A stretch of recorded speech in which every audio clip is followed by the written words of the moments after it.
നമസ്കാരം. പ്രധാന വാർത്തകൾ.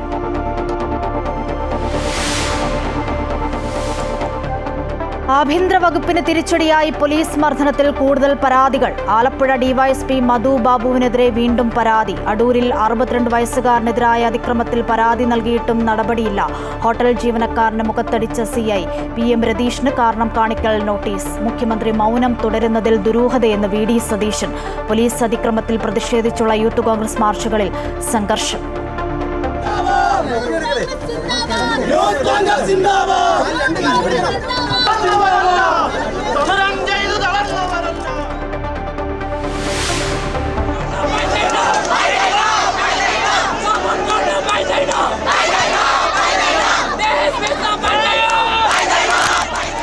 സോഷ്യൽ മീഡിയ നിരോധനത്തിനെതിരെ നേപ്പാളിൽ തെരുവ് യുദ്ധം. 19 മരണം, 100-ലേറെ പേർക്ക് പരിക്ക്. പാർലമെന്റിലേക്ക് അതിക്രമിച്ചു കയറി പ്രതിഷേധക്കാർ. ജെൻസി പ്രക്ഷോഭത്തെ നേരിട്ട് പട്ടാളം. ആഭ്യന്തരമന്ത്രി രാജിവെച്ചു. കാഠ്മണ്ഡുവിലും പൊക്രയിലും കർഫ്യൂ.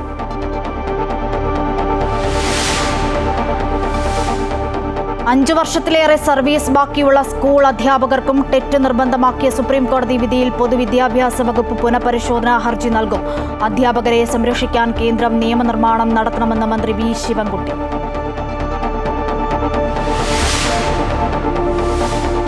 കേരള ഹൈക്കോടതിയെ വിമർശിച്ച് സുപ്രീംകോടതി. ക്രിമിനൽ കേസുകളിൽ സെഷൻസ് കോടതിയെ മറികടന്ന് മുൻകൂർ ജാമ്യം നൽകുന്നുവെന്ന ആക്ഷേപം. ഈ സാഹചര്യം മറ്റു ഒരു ഹൈക്കോടതിയിലുമില്ലെന്നും പരാമർശം.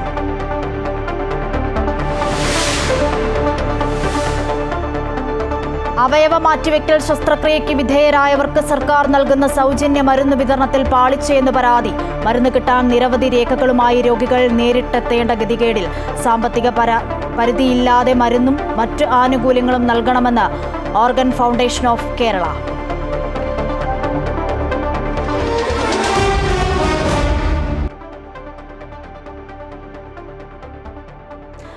വാർത്തകൾ വിശദമായി നോക്കാം. ആലപ്പുഴ ഡിവൈഎസ്പി മധു ബാബുവിനെതിരെ വീണ്ടും മർദ്ദന പരാതി. 2022-ൽ മധു ബാബു തൊടുപുഴ ഡിവൈഎസ്പി ആയിരിക്കെ ഹൃദ്രോഗിയായ വ്യക്തിയെ ആക്രമിച്ചുവെന്നാണ് കേസ്. ഉന്നത ഉദ്യോഗസ്ഥർക്ക് പരാതി നൽകിയിട്ടും നടപടിയുണ്ടാകാതെ വന്നതിനെ തുടർന്ന് പരാതിക്കാരനായ തൊടുപുഴ സ്വദേശി മുരളീധരൻ കോടതിയെ സമീപിച്ചിരിക്കുകയാണ്.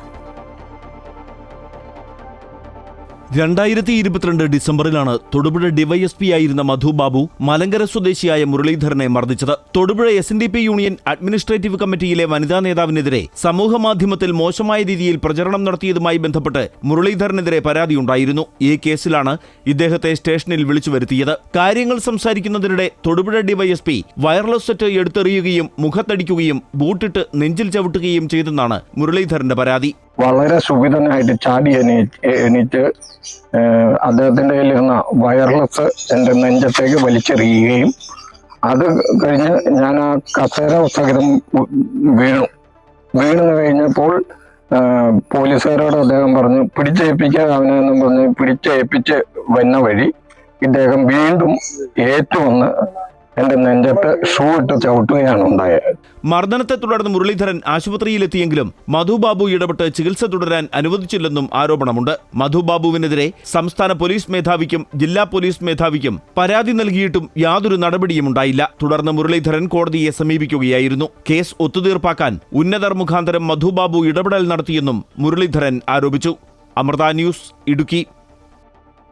റിട്ടയർഡ് ബാങ്ക് ഉദ്യോഗസ്ഥനായ 62-കാരനെ പത്തനംതിട്ട അടൂർ പോലീസ് സ്റ്റേഷനുള്ളിൽ വെച്ച് അകാരണമായി മർദ്ദിച്ചുവെന്ന് പരാതി. സബ് ഇൻസ്പെക്ടറായിരുന്ന അനൂപ് ചന്ദ്രനെതിരെ മുഖ്യമന്ത്രിക്കുൾപ്പെടെ പരാതി നൽകി മാസങ്ങൾ കഴിഞ്ഞിട്ടും നീതി കിട്ടുന്നില്ലെന്ന് പള്ളിക്കൽ സ്വദേശി ബാബു പറയുന്നു. അടൂർ പള്ളിക്കൽ സ്വദേശി V. ബാബുവിന് നാട്ടിൽ തന്നെയുള്ള മറ്റൊരു വ്യക്തിയുമായി സാമ്പത്തിക ഇടപാടിൽ തർക്കമുണ്ടായിരുന്നു. അടൂർ പോലീസ് സ്റ്റേഷനിൽ വെച്ച് മെയ് 27-ാം തീയതി CIയുടെ മധ്യസ്ഥതയിൽ സംഭവം ഒത്തുതീർപ്പായി. തുടർന്ന് പരാതികളൊന്നുമില്ലെന്ന് എഴുതി നൽകാൻ ആവശ്യപ്പെട്ട് CI സ്റ്റേഷനിൽ നിന്ന് പുറത്തേക്ക് പോയി. ഈ സമയം സ്റ്റേഷനിലേക്ക് കയറി വന്ന SI അനൂപ് ചന്ദ്രൻ ഒരു കാരണവുമില്ലാതെ അസഭ്യം പറഞ്ഞ ശേഷം മർദ്ദിച്ചു എന്നാണ് പരാതി. സബ് ഇൻസ്പെക്ടറായ അനൂപ് ചന്ദ്രൻ എവിടുന്നോ അദ്ദേഹം പുറത്തുനിന്നാണെന്ന് തോന്നുന്നു. അദ്ദേഹം അവിടെ ആ സ്ഥലത്ത് ഇല്ലായിരുന്നു. ഈ സംഭവം നടക്കുമ്പോൾ പോലീസ് സ്റ്റേഷനിൽ അദ്ദേഹത്തിന്റെ ചേംബറിൽ ഇല്ലായിരുന്നു. സബ് ഇൻസ്പെക്ടർ അനൂപ് ചന്ദ്രൻ അദ്ദേഹത്തിന്റെ ചേംബറിൽ ഇല്ലായിരുന്നു. വെളിയിൽ നിന്ന് എവിടുന്നോ അദ്ദേഹം വരികയും പിന്നെ എന്നെ ഒരു പ്രതിയെ പോലെ അല്ലെങ്കിൽ ഒരു ക്രിമിനൽ എന്നുള്ള ഒരു രീതിയിൽ കാണുകയും ആ രീതിയിൽ പെരുമാറുകയും അദ്ദേഹത്തിന്റെ കനത്ത ബൂട്ടിട്ട് എന്റെ കാലിന്റെ പാദത്തിന് മുകളിൽ പിന്നെ ചവിട്ടുകയായിരുന്നു ചെയ്തത്. വലത്തെ കാലുകൊണ്ട് വളരെ ശക്തമായിട്ടുള്ള ചവിട്ടുകയാണ്. അങ്ങനെ മുറിവുണ്ടാകുകയും ഹോസ്പിറ്റലിൽ പോയി പിന്നെ അത് മുറിവിന് മരുന്ന് അത് ഡോക്ടറുടെ സർട്ടിഫിക്കറ്റുകളും മറ്റു കാര്യങ്ങളും എല്ലാം നമ്മൾ അതിനകത്ത് കാണിച്ചിട്ടുണ്ട്. അസുഖബാധിതനാണെന്നും ഉപദ്രവിക്കരുത് എന്നും സ്റ്റേഷന് പുറത്തുനിന്ന് ബാബുവിന്റെ ഭാര്യ കരഞ്ഞു പറഞ്ഞു. എന്നാൽ ഭാര്യയെയും അസഭ്യം പറഞ്ഞ SI ജാതീയമായി അധിക്ഷേപിച്ചെന്നും ബാബു പറയുന്നു. ദളിത് സംഘടനാ പ്രവർത്തകർ കൂടിയാണ് ബാബുവും ഭാര്യയും. മുഖ്യമന്ത്രിക്ക് ഉൾപ്പെടെ പരാതി നൽകിയിട്ടും SIക്കെതിരെ ഒരു നടപടിയും ഉണ്ടായില്ല. സംഭവത്തിന് പിന്നാലെ SIയെ സ്ഥലം മാറ്റിയെന്നും മറ്റു പരാതികൾ ഒത്തുതീർപ്പാക്കണമെന്നും ആവശ്യപ്പെട്ട് ഉന്നത ഉദ്യോഗസ്ഥർ ഇപ്പോഴും സമീപിക്കുന്നതായി ബാബു പറയുന്നു. പട്ടികജാതി പട്ടികവർഗ കമ്മീഷൻ അടക്കം റിപ്പോർട്ട് തേടിയെങ്കിലും ജില്ലയിലെ ഉന്നത ഉദ്യോഗസ്ഥർ തുടർ നടപടികൾ അട്ടിമറിക്കുന്നതായും സംഭവ ദിവസത്തെ CCTV ദൃശ്യം ആവശ്യപ്പെട്ട് DYSPക്ക് അപേക്ഷ നൽകിയെങ്കിലും ഇതുവരെ ലഭ്യമാക്കിയിട്ടില്ലെന്നും ബാബു പറയുന്നു. Amrita news, Pathanamthitta. PG police station മർദ്ദനത്തിൽ കടവന്ത്ര CI PM രതീഷിന് കാരണം കാണിക്കൽ നോട്ടീസ്. ദക്ഷിണമേഖല IG ശ്യാം സുന്ദറാണ് നോട്ടീസ് നൽകിയത്. രതീഷ് PG SI ആയിരുന്നപ്പോഴാണ് സ്റ്റേഷൻ മർദ്ദനം നടന്നത്. 15 ദിവസത്തിനകം മറുപടി നൽകണമെന്നാണ് നിർദ്ദേശം. തൃശൂരിലെ PG പോലീസ് സ്റ്റേഷനിലെ മർദ്ദന ദൃശ്യങ്ങൾ കഴിഞ്ഞ ദിവസമാണ് പുറത്തുവന്നത്. Pattikkad Lalees food and fun hotel ഉടമ KP ഔസേപ്പ, മകൻ പോൾ ജോസഫ്, ഹോട്ടൽ ജീവനക്കാർ എന്നിവരെ പോലീസ് സ്റ്റേഷനിൽ വെച്ച് മർദ്ദിച്ചുവെന്നാണ് കേസ്. SI ആയിരുന്ന PM രതീഷാണ് പ്രതി. 2023 മെയ് 24 നടന്ന സംഭവത്തിന്റെ ദൃശ്യങ്ങൾ ഏറെ നിയമ പോരാട്ടത്തിനൊടുവിൽ വിവരാവകാശ നിയമപ്രകാരം 2024 ഓഗസ്റ്റ് 14 കിട്ടിയത്. ദക്ഷിണമേഖല IGയുടെ ഓഫീസിൽ ഈ കേസിന്റെ ഫയൽ മാസങ്ങളായി കെട്ടിക്കിടക്കുകയാണ്. അഡീഷണൽ SP ശശിധരന്റെ അന്വേഷണത്തിൽ രതീഷ് കുറ്റക്കാരനാണെന്ന് കണ്ടെത്തുകയും ഫയലിൽ ഇക്കാര്യം രേഖപ്പെടുത്തുകയും ചെയ്തിട്ടുണ്ട്. എന്നാൽ ഇതുവരെ നടപടിയെടുത്തിരുന്നില്ല. ഇപ്പോൾ വാർത്ത പുറത്തുവരികയും ചർച്ചയാകുകയും ചെയ്തതോടെ രതീഷിന് കാരണം കാണിക്കൽ നോട്ടീസ് നൽകാൻ IG നിർദ്ദേശം നൽകി. നോട്ടീസ് ലഭിച്ച് 15 ദിവസത്തിനകം വിശദീകരണം നൽകണം. നിലവിൽ കടവന്ത്ര SHOയാണ് രതീഷ്.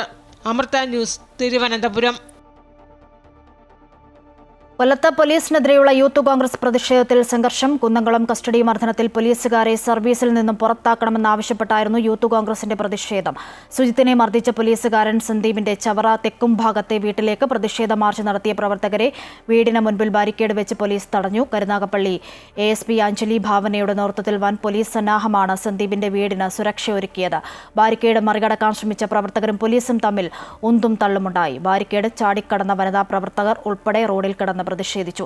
സന്ദീപിന്റെ വീടിന് മുൻപിലേക്ക് ഓടിക്കയറാൻ ശ്രമിച്ച പ്രവർത്തകരെ പോലീസ് അറസ്റ്റ് ചെയ്ത് നീക്കി.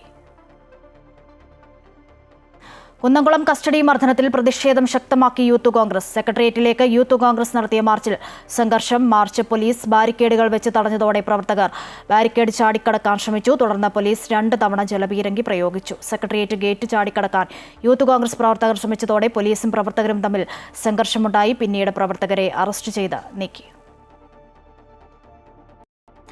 രാജ്യസുരക്ഷയുടെ പേരിൽ സോഷ്യൽ മീഡിയ കൂട്ടത്തോടെ നിരോധിച്ചതിൽ വൻ സംഘർഷം നേപ്പാളിലുണ്ടായ ജെൻസി പ്രക്ഷോഭത്തിൽ 19 പേർ മരിച്ചു. സംഘർഷത്തിൽ 100ഓളം പേർക്ക് പരിക്കേറ്റു. ലക്ഷക്കണക്കിന് യുവാക്കളാണ് പ്രതിഷേധവുമായി തെരുവിൽ ഇറങ്ങിയത്. അതേസമയം സംഘർഷത്തെ തുടർന്ന് ആഭ്യന്തരമന്ത്രി രാജിവെച്ചു.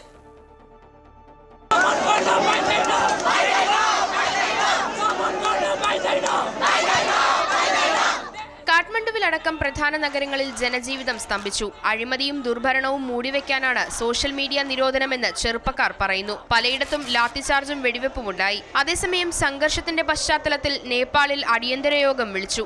യുവാക്കളുടെ പ്രക്ഷോഭം നേരിടാൻ പട്ടാളത്തെ ഇറക്കാനുള്ള തീരുമാനത്തിലാണ് നേപ്പാൾ സർക്കാർ. പ്രധാന നഗരങ്ങളിൽ സൈന്യത്തെ ഇറക്കിയിട്ടുണ്ട്. അതിനിടെ പാർലമെന്റ് മന്ദിരത്തിലേക്കും കടക്കാൻ സമരക്കാർ ശ്രമിച്ചു. സ്ഥിതി ഇപ്പോഴും സംഘർഷഭരിതമായി തുടരുകയാണ്. നിലവിൽ കാഠ്മണ്ഡുവിൽ തുടങ്ങിയ പ്രക്ഷോഭം കൂടുതൽ നഗരങ്ങളിലേക്ക് വ്യാപിക്കുകയാണ്. അഴിമതിയും ദുർഭരണവും മൂടിവെക്കാനാണ് സോഷ്യൽ മീഡിയ നിരോധനമെന്നാണ് ചെറുപ്പക്കാർ പറയുന്നത്. 18നും 30നും ഇടയിൽ പ്രായമുള്ള യുവാക്കളാണ് പ്രതിഷേധവുമായി രംഗത്തെത്തിയത്. പ്രതിഷേധക്കാരെ തടയാൻ പോലീസ് കണ്ണീർവാതക ഷെല്ലുകളും ജലപീരങ്കിയും പ്രയോഗിച്ചു. തുടക്കത്തിൽ സമാധാനപരമായിരുന്ന പ്രകടനങ്ങൾ അക്രമാസക്തമായ ഏറ്റുമുട്ടലുകളിലേക്ക് മാറിയതിനെ തുടർന്ന് ബാനേശ്വർ, ലൈൻചൌർ തുടങ്ങിയ തന്ത്രപ്രധാനമായ പ്രദേശങ്ങളിൽ സർക്കാർ കർഫ്യൂ ഏർപ്പെടുത്തിയിട്ടുണ്ട്. രാജ്യത്ത് രജിസ്റ്റർ ചെയ്യാത്ത 26 സോഷ്യൽ മീഡിയ പ്ലാറ്റ്ഫോം രജിസ്റ്റർ ചെയ്യാൻ 7 ദിവസത്തെ സമയം അനുവദിച്ചെങ്കിലും കമ്പനികൾ അത് പ്രയോജനപ്പെടുത്തിയില്ലെന്ന് കമ്മ്യൂണിക്കേഷൻസ് ആൻഡ് ഇൻഫർമേഷൻ ടെക്നോളജി മന്ത്രാലയം പറഞ്ഞു. ഇതിന് പിന്നാലെയാണ് നിരോധനം നിലവിൽ വന്നത്. യുവാക്കളുടെ പ്രക്ഷോഭം നേരിടാൻ പട്ടാളത്തെ ഇറക്കിയിരിക്കുകയാണ് നേപ്പാൾ സർക്കാർ. പ്രധാന നഗരങ്ങളിൽ സൈന്യത്തെ ഇറക്കിയിട്ടുണ്ട്. സമരക്കാരെ പട്ടാളം നേരിടുന്ന ദൃശ്യങ്ങളും പുറത്തുവന്നു. News desk Amrita News. എല്ലാ അധ്യാപകർക്കും യോഗ്യതാ പരിശോധന വേണമെന്ന സുപ്രീം കോടതി വിധിക്കെതിരെ പുനഃപരിശോധനാ ഹർജി നൽകാൻ ഒരുങ്ങി സർക്കാർ. അധ്യാപകരെ സംരക്ഷിക്കാൻ കേന്ദ്രം നിയമനിർമ്മാണം നടത്തണമെന്നും മന്ത്രി വി ശിവൻകുട്ടി ആവശ്യപ്പെട്ടു. ഈ വിധി കേരളത്തിലെ വിദ്യാഭ്യാസ മേഖലയിൽ വലിയ പ്രത്യാഘാതങ്ങൾ സൃഷ്ടിക്കുമെന്ന് മന്ത്രി പറഞ്ഞു.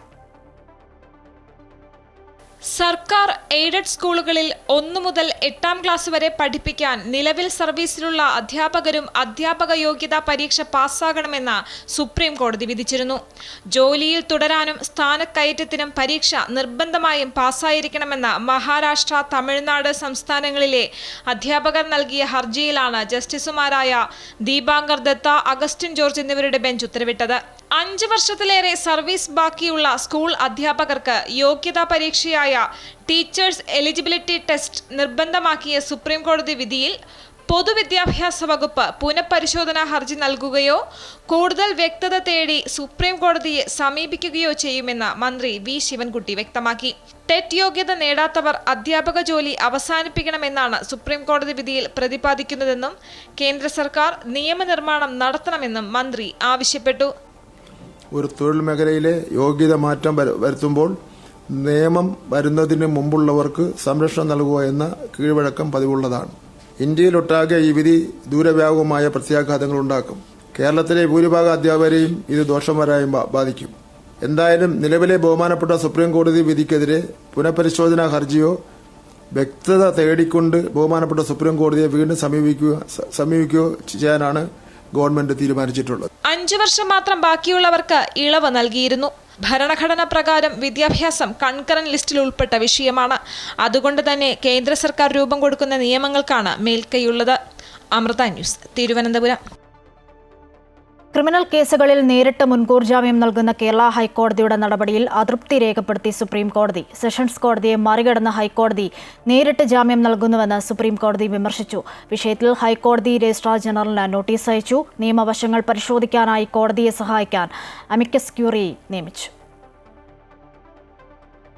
പോക്സോ കേസിൽ ഉൾപ്പെട്ടവരുടെ ജാമ്യാപേക്ഷ പരിഗണിക്കുന്ന സമയത്താണ് സുപ്രീം കോടതിയുടെ ഭാഗത്ത് നിന്ന് കേരള ഹൈക്കോടതിക്കെതിരെ വിമർശനമുയർന്നത്. സെഷൻസ് കോടതിയെ മറികടന്ന പല കേസുകളിലും ഹൈക്കോടതി നേരിട്ട് മുൻകൂർ ജാമ്യം നൽകുന്നുവെന്ന് കോടതി വ്യക്തമാക്കി. രാജ്യത്ത് മറ്റൊരു ഹൈക്കോടതിയിലും സമാനമായ സാഹചര്യമില്ല എന്ന് സുപ്രീം കോടതി പറഞ്ഞു. പ്രതികൾ മുൻകൂർ ജാമ്യത്തിനായി ആദ്യം സമീപിക്കേണ്ടത് സെഷൻസ് കോടതിയാണ്. എന്നാൽ കേരള ഹൈക്കോടതിയിൽ മാത്രം അതുണ്ടാകുന്നില്ല എന്ന് ജസ്റ്റിസുമാരായ വിക്രംനാഥ്, സന്ദീപ് മേത്ത എന്നിവരടങ്ങിയ ബെഞ്ച് വിമർശിച്ചു. ക്രിമിനൽ നടപടി ചട്ടപ്രകാരവും ഭാരതീയ ന്യായ സംഹിത പ്രകാരവും പാലിക്കേണ്ട നടപടിക്രമങ്ങൾ മുൻകൂർ ജാമ്യത്തിന്റെ കാര്യത്തിൽ സ്വീകരിക്കുന്നില്ല. മുൻകൂർ അപേക്ഷയുടെ കാര്യത്തിൽ പാലിക്കേണ്ട രീതി ഹർജിയുമായി സെഷൻസ് കോടതിയിലേക്ക് പോകുക എന്നുള്ളതാണ്. സെഷൻസ് കോടതി നിരാകരിച്ചാൽ മാത്രമാണ് ഹൈക്കോടതിയിലേക്ക് എത്തേണ്ടത്. എന്നാൽ കേരളത്തിലെ കേസുകളിൽ നേരിട്ട് ജാമ്യഹർജി എത്തുന്നത് ഹൈക്കോടതിയിലേക്കാണ്. കീഴ്ക്കോടതികളെ മറികടന്ന് ഹൈക്കോടതി അക്കാര്യത്തിൽ തീരുമാനമെടുക്കുകയും ചെയ്യുന്നുണ്ട്. അത് അംഗീകരിക്കാനാകില്ല എന്ന് വ്യക്തമാക്കിയ കോടതി നിയമവശങ്ങൾ പരിശോധിക്കാൻ തീരുമാനിച്ചു. വിഷയത്തിൽ കേരള ഹൈക്കോടതി രജിസ്ട്രാർ ജനറൽ നോട്ടീസ് അയച്ച സുപ്രീം കോടതി സഹായിക്കാൻ അമിക്കസ് ക്യൂറിയെയും നിയോഗിച്ചു. മുതിർന്ന അഭിഭാഷകൻ സിദ്ധാർത്ഥ് ലൂഥ്രയാണ് അമിക്കസ് ക്യൂറി. വിഷയം ഒക്ടോബർ 14 സുപ്രീം കോടതി വീണ്ടും പരിഗണിക്കും. അമൃത ന്യൂസ്, ന്യൂഡൽഹി. അവയവം മാറ്റിവെക്കൽ ശസ്ത്രക്രിയയ്ക്ക് വിധേയരായവർക്ക് സർക്കാർ നൽകുന്ന സൗജന്യ മരുന്ന് വിതരണത്തിൽ പാളിച്ചകൾ സംഭവിക്കുന്നതായി പരാതി. ആരോഗ്യവകുപ്പിൽ നിന്നും ആവശ്യമായ പിന്തുണ തങ്ങൾക്ക് ലഭിക്കുന്നില്ല എന്നാണ് ശസ്ത്രക്രിയയ്ക്ക് വിധേയരായവർ തന്നെ പറയുന്നത്. സാമ്പത്തിക പരിധിയില്ലാതെ മരുന്നുകളും മറ്റ് ആനുകൂല്യങ്ങളും നൽകണമെന്നാണ് സംഘടനയായ ഓർഗൻ ഫൗണ്ടേഷൻ ഓഫ് കേരളയുടെ ആവശ്യം. കഴിഞ്ഞ 13 വർഷമായി സംസ്ഥാനത്ത് അവയവമാറ്റ ശസ്ത്രക്രിയകൾ തുടരുന്നുണ്ട്.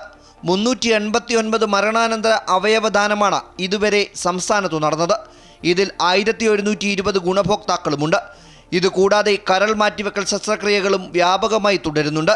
അവയവങ്ങൾ ദാനം ചെയ്തവർക്കും സ്വീകരിച്ചവർക്കും സർക്കാർ നൽകുന്ന സൗജന്യ മരുന്നിന്റെ വിതരണത്തിലാണ് ഗുണഭോക്താക്കൾ പാളിച്ചകൾ ആരോപിക്കുന്നത്. ജില്ലാ പഞ്ചായത്ത് വഴിയും നഗരസഭ വഴിയും നടന്നുവന്ന സൗജന്യ മരുന്നുകളുടെ വിതരണത്തിൽ ഇപ്പോൾ ആരോഗ്യവകുപ്പിന്റെ പിന്തുണ ലഭിക്കുന്നില്ലെന്നാണ് ഇവർ പറയുന്നത്. സർക്കാരിൻ്റെ വകുപ്പുകൾ തന്നെയാണ്.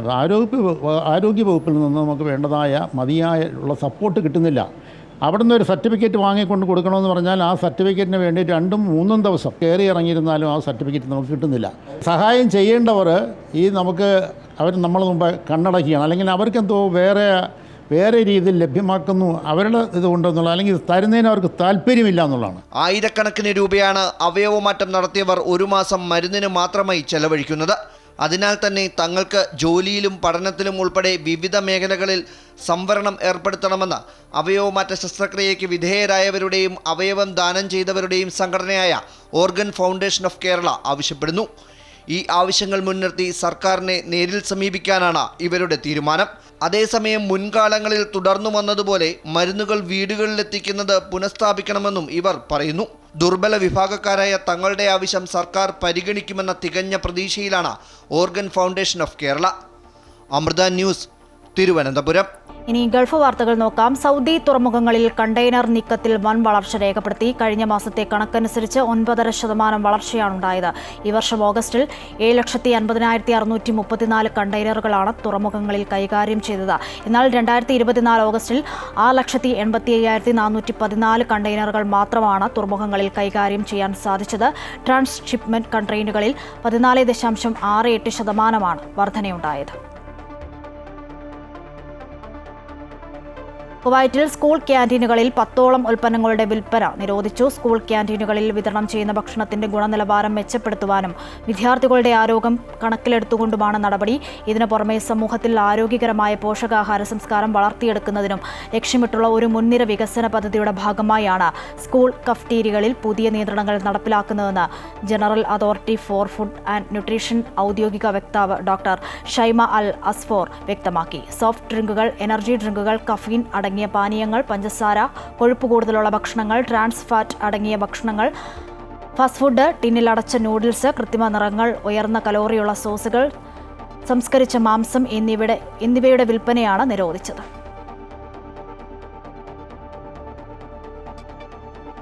കുവൈറ്റിൽ സ്കൂളുകൾ തുറക്കുന്നതുമായി ബന്ധപ്പെട്ട റോഡുകളിൽ പെട്രോളിംഗ് ശക്തമാക്കുന്നതിനായി സമഗ്രമായ ഒരുക്കങ്ങൾ നടത്തിയതായി ഗതാഗത വകുപ്പ് മേധാവി കേണൽ അലി അൽ ഖത്താൻ. ട്രാഫിക് അപകടങ്ങളും തടസ്സങ്ങളും നിരീക്ഷിക്കാൻ കവലകളിലും ഹൈവേകളിലുമായി 300 ക്യാമറകൾ സ്ഥാപിച്ചിട്ടുണ്ടെന്ന് അദ്ദേഹം പറഞ്ഞു. മുൻ വർഷങ്ങളിൽ നിന്നും വ്യത്യസ്തമായി ഗതാഗത കുരുക്ക് കുറഞ്ഞതായും അദ്ദേഹം ചൂണ്ടിക്കാട്ടി. പുതിയ പ്രവേശന കവാടങ്ങളും പുറത്തു കടക്കാനുള്ള വഴികളും തുറന്നതാണ് ഇതിന് കാരണം. 45 ദിവസത്തേക്ക് 4ാം റിംഗ് റോഡ് ഷുവൈഖ് ഇൻഡസ്ട്രിയൽ ഏരിയയിലേക്ക് പോകുന്ന മേൽപ്പാത അടച്ചിടുമെന്ന് ബന്ധപ്പെട്ടവർ അറിയിച്ചു. കുവൈറ്റിൽ ഈ വർഷം ആദ്യ പകുതിയിൽ 1000ഓളം കിലോ മയക്കുമരുന്നുകൾ 2 ലക്ഷത്തോളം മയക്കുമരുന്ന് ഗുളികകളും പിടിച്ചെടുത്തതായി സ്ഥിതിവിവരക്കണക്കുകൾ. മയക്കുമരുന്നുമായി ബന്ധപ്പെട്ട് 1451 കേസുകളാണ് ഈ കാലയളവിൽ രജിസ്റ്റർ ചെയ്തത്. ഇതിൽ 978 മയക്കുമരുന്ന് ഉപയോഗ കേസുകൾ, 295 മയക്കുമരുന്ന് കടത്ത് കേസുകൾ, 102 മയക്കുമരുന്ന് ഇറക്കുമതി കേസുകൾ തുടങ്ങിയവ ഉൾപ്പെടും. മയക്കുമരുന്ന് കേസുകളിൽ 1864 പേർ പ്രതികളാണ്. 513 പേരെ നാട് കടത്തിയതായും മയക്കുമരുന്ന് ഉപയോഗത്തെ തുടർന്ന് ഒരു സ്ത്രീ ഉൾപ്പെടെ 11 മരണങ്ങൾ രേഖപ്പെടുത്തിയതായും സ്ഥിതിവിവരക്കണക്കുകൾ വ്യക്തമാക്കുന്നു. ഇനി മറ്റു വാർത്തകൾ നോക്കാം. കേരളത്തിലെ ഇടതുഭരണം എല്ലാ അർത്ഥത്തിലും പരാജയമെന്നും വരാനിരിക്കുന്ന തെരഞ്ഞെടുപ്പിൽ ഭരണമാറ്റം ഉറപ്പാണെന്നും മുസ്ലിം ലീഗ് സംസ്ഥാന ജനറൽ സെക്രട്ടറി PMA സലാം ജിദ്ദയിൽ പറഞ്ഞു. പരിപാടിയിൽ അഹമ്മദ് സ്മാരക സൂപ്പർ സെവൻസ് ഫുട്ബോൾ ടൂർണമെന്റിന്റെ ജേഴ്സിയും അദ്ദേഹം പ്രകാശനം ചെയ്തു. കേരളത്തിലെ പിണറായിയുടെ ഭരണം എല്ലാ തരത്തിലും പൂർണ്ണ പരാജയമാണെന്നും എല്ലാ ഉപതെരഞ്ഞെടുപ്പുകളിലും വലിയ നേട്ടങ്ങളാണ് UDF നേടുന്നതെന്നും ഇത് വരാനിരിക്കുന്ന ഭരണമാറ്റം ഉറപ്പാക്കുന്നതുമാണെന്ന് PMA സലാം പറഞ്ഞു. 2026 ആസന്നമായി പോകുന്ന കേരള നിയമസഭയിലേക്കുള്ള തെരഞ്ഞെടുപ്പിൽ കേരളം ഭരിക്കുന്ന ഇടതുപക്ഷ ഗവൺമെന്റിനെ തലസ്ഥാനത്ത് നിന്ന് നീക്കാൻ കേരള ജനത തീരുമാനിച്ചിട്ടുണ്ട്. കഴിഞ്ഞ 10 വർഷക്കാലത്തെ അനുഭവം, ജീവിതാനുഭവങ്ങൾ ആണ് ജനങ്ങളെ അതിന് പ്രേരിപ്പിക്കുന്നത്. ഗവൺമെൻറ്റിൻ്റെ ഭരണം നിഖില മേഖലകളെയും നഷ്ടപ്പെടുത്തിയതാണ്. സംസ്ഥാനത്തിൻ്റെ ബഹുമുഖമായ വികസനങ്ങൾ ഒന്നും തന്നെ നടക്കാതെ പോയി. നികുതികൾ അമിതമായി വർദ്ധിപ്പിച്ചു. ആഡംബരവും ധൂർത്തും ഈ ഗവൺമെൻറ്റിൻ്റെ മുഖമുദ്രയായി മാറി. അവശ്യ സാധനങ്ങളുടെ വില കുതിച്ചു കയറുകയാണ്. അതുകൊണ്ടൊക്കെ തന്നെയാണ് ഈ ഗവൺമെൻറ് അധികാരത്തിലേറിയതിനു ശേഷം നടന്ന എല്ലാ നിയമസഭാ ഉപതെരഞ്ഞെടുപ്പുകളിലും ഗവൺമെൻറ് തോറ്റ് തുന്നം പാടിയത്. ബഹുഭൂരിപക്ഷത്തിലാണ് UDF ജയിച്ചുകൊണ്ടിരിക്കുന്നത്. അതുകൊണ്ട് ആസന്നമായ നിയമസഭാ തെരഞ്ഞെടുപ്പിൻ്റെ മുന്നോടിയായി നടക്കുന്ന തദ്ദേശ സ്ഥാപനങ്ങളിലേക്കുള്ള തെരഞ്ഞെടുപ്പിൽ വൻ ഭൂരിപക്ഷത്തോടെ UDF അധികാരത്തിൽ വരും. അതിനെ തുടർന്ന് വരുന്ന നിയമസഭാ തെരഞ്ഞെടുപ്പിലും പിണറായിയെ ഈ അധികാരത്തിൽ നിന്ന് പുറത്താക്കാൻ കേരള ജനത ബദ്ധശ്രദ്ധരായിരിക്കുകയാണ്. ജിദ്ദ KMCC സെൻട്രൽ കമ്മിറ്റി ഒരുക്കിയ സ്വീകരണ യോഗം വലിയ ജനപങ്കാളിത്തമായിരുന്നു. പരിപാടിയിൽ ദളിത് ലീഗ് സംസ്ഥാന president EP Babu, Anees master എന്നിവർ സംസാരിച്ചു. KMCC ആക്ടിംഗ് പ്രസിഡന്റ് AK ബാവ അധ്യക്ഷത വഹിച്ചു. ജനറൽ സെക്രട്ടറി VP മുസ്തഫ ആമുഖ പ്രഭാഷണം നടത്തി. പരിപാടി Jeddah KMCC central committee September 19 സംഘടിപ്പിക്കുന്ന അഹമ്മദ് സ്മാരക സൂപ്പർ സെവൻസ് ഫുട്ബോൾ ടൂർണമെന്റിന്റെ ജേഴ്സി പ്രകാശനം നടത്തി. ഷൗക്കത്ത് ഞാറക്കാടൻ ഫുട്ബോൾ മത്സരത്തെ പറ്റി വിശദീകരിച്ചു. സുൽഫിഖ്രോദായി, അമൃത ന്യൂസ്, ജിദ്ദ.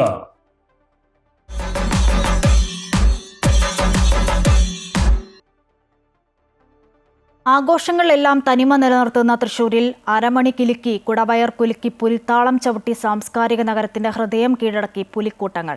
ഓണാഘോഷത്തിന്റെ ഭാഗമായി തൃശൂർ കോർപ്പറേഷന്റെ നേതൃത്വത്തിൽ സംഘടിപ്പിച്ച പുലിക്കളി നാടും നഗരവും ഏറ്റെടുത്തു. 4:30 വെളിയന്നൂർ പുലികളി സംഘത്തിന് മന്ത്രിമാരും ജനപ്രതിനിധികളും ചേർന്ന് ഫ്ളാഗ് ഓഫ് നൽകിയതോടെയാണ് പുലികളിക്ക് ഔദ്യോഗിക തുടക്കമായത്.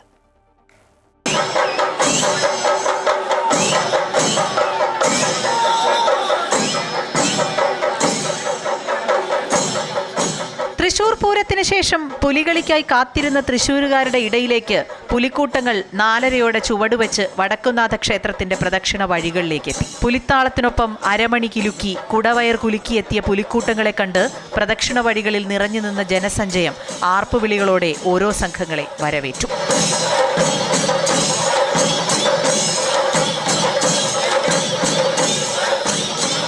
വെളിയന്നൂർ ദേശം സംഘത്തിന് ഔദ്യോഗിക ഫ്ളാഗ് ഓഫ് നൽകിയതോടെ ആദ്യം നടുവിലാൽ ജംഗ്ഷനിലെത്തി ഗണപതിക്ക് കേരമുടച്ചത് ശങ്കരൻകുളങ്ങര ദേശമാണ്. സസ്പെൻസുകൾ നിറച്ച ടാബ്ലോകളും വടക്കുംനാഥ ക്ഷേത്രത്തിന്റെ പ്രദക്ഷിണ വഴികളിലേക്ക് ഓരോന്നായി എത്തി. പതിവിൽ നിന്നും വ്യത്യസ്തമായ വർണ്ണാഭമായ LED ടാബ്ലോകൾ കാണികളിൽ കാഴ്ചയുടെ വിസ്മയം പടർത്തി.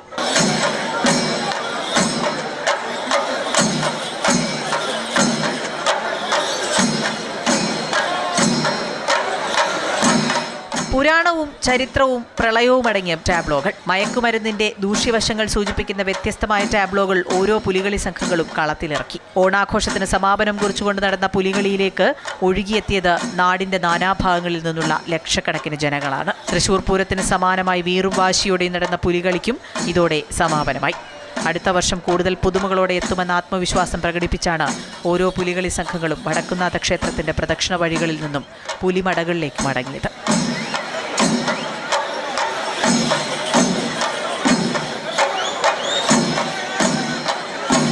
അമൃത ന്യൂസ്, തൃശൂർ. സംസ്ഥാന സർക്കാരിന്റെ ഓണം വാരാഘോഷം നാളെ സമാപിക്കും. ആഘോഷ പരിപാടികൾക്ക് സമാപനം കുറിച്ചുള്ള സാംസ്കാരിക ഘോഷയാത്ര നാളെ വെള്ളയമ്പലത്തു നിന്നും ആരംഭിച്ച് കിഴക്കേക്കോട്ടയിൽ അവസാനിക്കും. തലസ്ഥാന നഗരിക്ക് കാഴ്ചവിരുന്നായി 1000-ൽ പരം കലാകാരന്മാർ അവതരിപ്പിക്കുന്ന സാംസ്കാരിക കലാരൂപങ്ങളും ഘോഷയാത്രയിൽ അണിനിരക്കും. 60ഓളം ഫ്ലോട്ടുകളും പരിപാടിയുടെ ഭാഗമാകും. തിരുവനന്തപുരം ജില്ലയിലെ കോർപ്പറേഷൻ പരിധിയിലുള്ള എല്ലാ സ്കൂളുകൾക്കും നാളെ അവധിയാണ്. ജില്ലയിലെ മറ്റ് വിദ്യാഭ്യാസ സ്ഥാപനങ്ങൾക്കും സർക്കാർ സ്ഥാപനങ്ങൾക്കും നാളെ ഉച്ചയ്ക്ക് ശേഷം അവധിയായിരിക്കും. അമീബിക് മസ്തിഷ്ക ജ്വരം ബാധിച്ച ഒരാൾ കൂടി മരിച്ചു. മലപ്പുറം വണ്ടൂർ തിരുവാലി സ്വദേശിനി M. ശോഭനയാണ് മരിച്ചത്. കോഴിക്കോട് മെഡിക്കൽ കോളേജിൽ ചികിത്സയിലായിരിക്കെയാണ് മരണം. സദ്ഗുരു ശ്രീമാതാ അമൃതാനന്ദമയി ദേവിയുടെ മുതിർന്ന സന്യാസി ശിഷ്യനും മഠം വൈസ് ചെയർമാനുമായ സ്വാമി അമൃതസ്വരൂപാനന്ദപുരിയുടെ അമേരിക്കൻ സന്ദർശനം പൂർത്തിയായി. ഓഗസ്റ്റ് 12 നോർത്ത് കരോലിനയിലെ ഷാർലറ്റിൽ ആരംഭിച്ച പര്യടനം സെപ്റ്റംബർ 1 കാലിഫോർണിയയിലെ ലോസ് ആഞ്ചൽസിൽ സമാപിച്ചു. അനിശ്ചിതമായ കാലഘട്ടത്തെ അതിജീവിക്കൽ എന്ന വിഷയത്തിൽ US-ലെ 10 നഗരങ്ങളിൽ സ്വാമിജി നടത്തിയ പ്രഭാഷണങ്ങൾ ആയിരക്കണക്കിന് ശ്രോതാക്കൾക്ക് പ്രത്യാശയും ആശ്വാസവും പകർന്നു. അമേരിക്കയിലെ Charlotte, Orlando, Washington DC, New Jersey, Austin, Minneapolis, Chicago, Denver, San Jose, Los Angeles എന്നിവിടങ്ങളിലായിരുന്നു അമ്മയുടെ മുതിർന്ന സന്യാസി ശിഷ്യനും മഠം വൈസ് ചെയർമാനുമായ സ്വാമി അമൃതസ്വരൂപാനന്ദപുരിയുടെ 21 ദിവസം നീണ്ടുനിന്ന പര്യടനം. യുദ്ധവും സാമ്പത്തിക പ്രതിസന്ധിയും കാലാവസ്ഥാ വ്യതിയാനങ്ങളും വെല്ലുവിളികൾ നിറയ്ക്കുന്ന ഇന്നത്തെ ലോകത്ത് മനസമാധാനം നിലനിർത്താനുള്ള വഴികളെക്കുറിച്ചാണ് പ്രഭാഷണങ്ങളിൽ സ്വാമിജി സംസാരിച്ചത്. ജീവിതത്തിൽ നന്മയും തിന്മയും ധാർമ്മികവും അധാർമികവും സ്വീകാര്യമായതും അസ്വീകാര്യമായതും തമ്മിലുള്ള അതിർവരമ്പ് പലപ്പോഴും കാഴ്ചപ്പാടുകളുടെ ഒരു വിഷയമാണ്. ഒരാൾക്ക് നീതിയും ഉദാത്തവുമായി തോന്നുന്നത് മറ്റൊരാൾക്ക് തെറ്റായതോ അല്ലെങ്കിൽ നീതിരഹിതമായതോ ആയി തോന്നിയേക്കാം. ആത്യന്തികമായി സമാധാനം കണ്ടെത്താനാണ് നമ്മൾ ഓരോരുത്തരും ശ്രമിക്കേണ്ടത്. പലതരത്തിലുള്ള പ്രശ്നങ്ങൾ അഭിമുഖീകരിക്കുമ്പോഴും നമ്മുടെ ധർമ്മവും കടമകളും നിർവഹിച്ചു വേണം നമ്മളെല്ലാം സന്തോഷം കണ്ടെത്താൻ ശ്രമിക്കേണ്ടതെന്നും പ്രയാസകരമായ ഒരു സാഹചര്യത്തെ അഭിമുഖീകരിക്കുമ്പോൾ പുണ്യമുള്ളവർ പോലും വലിയ തിന്മയേക്കാൾ ചെറിയ തിന്മയെ മാത്രമേ തിരഞ്ഞെടുക്കൂവെന്നും രാമായണത്തിലെ ശ്ലോകങ്ങൾ വിശദീകരിച്ച് സ്വാമിജി വ്യക്തമാക്കി.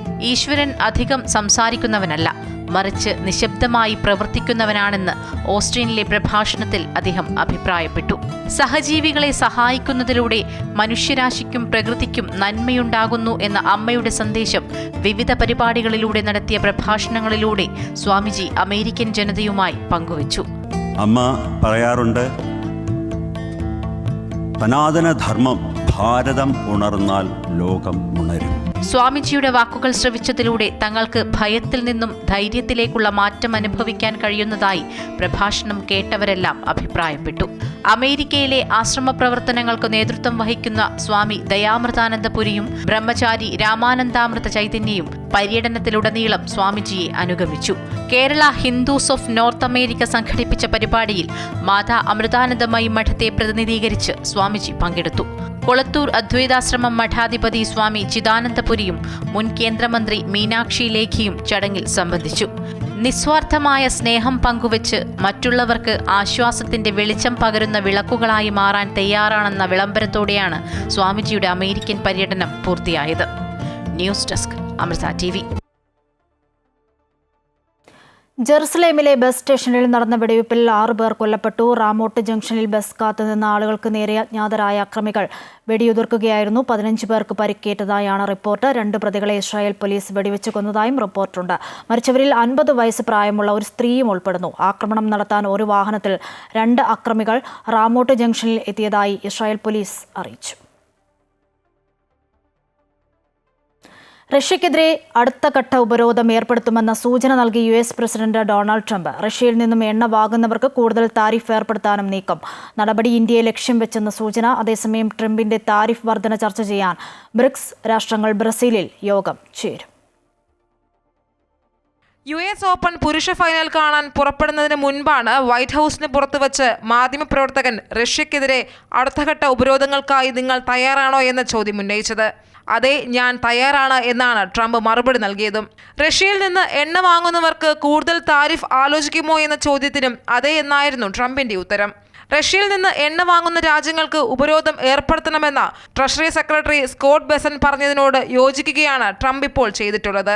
ഷാങ്ഹായ് ഉച്ചകോടിയുടെ പശ്ചാത്തലത്തിൽ ഇന്ത്യ, റഷ്യ, ചൈന രാഷ്ട്ര നേതാക്കൾ ബന്ധം ദൃഢപ്പെടുത്തിയതും യുക്രൈൻ യുദ്ധം അവസാനിപ്പിക്കുന്നതിൽ റഷ്യ മുഖം തിരിക്കുന്നതുമാണ് അമേരിക്കയെ ചൊടിപ്പിച്ചിട്ടുള്ളത്.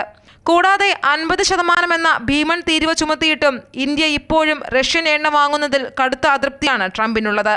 എന്നാൽ അമേരിക്കയ്ക്ക് അത്ര പെട്ടെന്ന് കൈകൊടുക്കാൻ ഇന്ത്യ തയ്യാറാകുന്നുമില്ല. അടുത്ത മാസം അവസാനം മലേഷ്യയിൽ നടക്കാനിരിക്കുന്ന ആസിയാൻ ഉച്ചകോടിക്കിടെ ഡൊണാൾഡ് ട്രംപും മോദിയും കൂടിക്കാഴ്ച നടത്തിയേക്കുമെന്ന റിപ്പോർട്ടുകളുണ്ടെങ്കിലും നിലവിലെ സാഹചര്യത്തിന് അയവ് വന്നാൽ മാത്രമേ കൂടിക്കാഴ്ചയുള്ളൂ എന്നാണ് ഇന്ത്യയും വ്യക്തമാക്കിയിട്ടുള്ളത്. ഈ സാഹചര്യത്തിലാണ് US നീക്കം എങ്ങനെ നേരിടണമെന്ന് ചർച്ച ചെയ്യാൻ ബ്രിക്സ് രാഷ്ട്രങ്ങൾ ബ്രസീലിൽ യോഗം ചേരുന്നത്. News desk, Amrita TV. കായിക വാർത്തകൾ നോക്കാം.